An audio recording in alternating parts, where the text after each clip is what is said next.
Hello again, it's good to be back with you. I've had some questions about how to do various things in Mathcad Prime, which is the newer version of Mathcad. So I figured I'd start today with doing solve blocks. Now just some background. Mathcad has been around for a long time, and the last of the previous generation of Mathcad was version 15, which you see on the left of the screen here. A while back they decided to replace the old version of Mathcad with Mathcad Prime.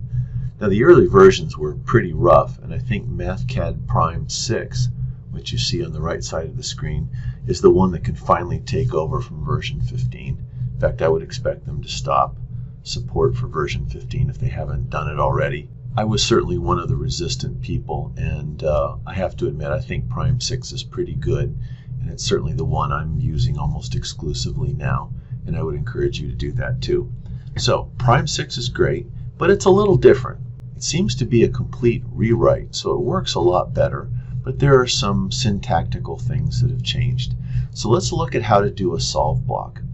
If you look on the left side of the screen at Mathcad version 15, you can see it looks familiar, but it looks pretty old, pretty rough. The interface is not great.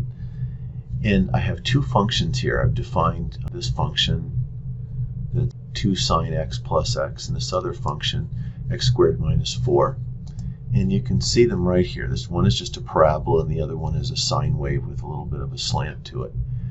And you can see these two cross each other at 2 points. One's about, somewhere around -1, and the other one's at about, 2.5 or 3, somewhere there.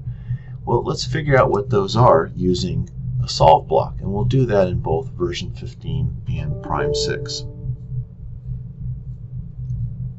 So the way we start with version 15 is we're going to put our initial guess. The solving algorithm requires an initial guess.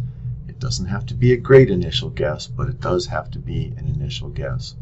And we'll start the solve block with the word given. Given is the code word in version 15 that says whatever follows is going to be part of a solve block until I issue another command that closes the solve block. And the command we're going to use is the find command, F-I-N-D. So let's define the condition we want to solve for here. So I just want to find where F1 equals F2. So where this red curve crosses the blue one.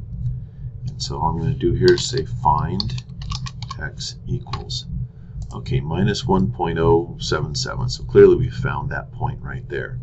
Well, how do we find this one? Well, I'll just give it a new initial guess. Say if it's 3, there we go, 2.742. So it's right up there. That looks about right. So that was pretty easy in version 15. So let's try it now in Prime 6. Now you can see I've made the plot up here, and you can see how much better this plot looks. Much, much cleaner. Definitely an improvement. Now, another thing about this is there's a graph paper grid already on the screen that doesn't appear in version 15. So when you place things on the screen, it doesn't matter where you click, the pointer cursor goes to the intersection of the two of those lines. And you can go up here to document, and you can change the grid size if you want. You can make it smaller if you like. You can go to a fine grid if you like. Well, for the screen here, I think I'm going to stick with the standard grid. So go back to here.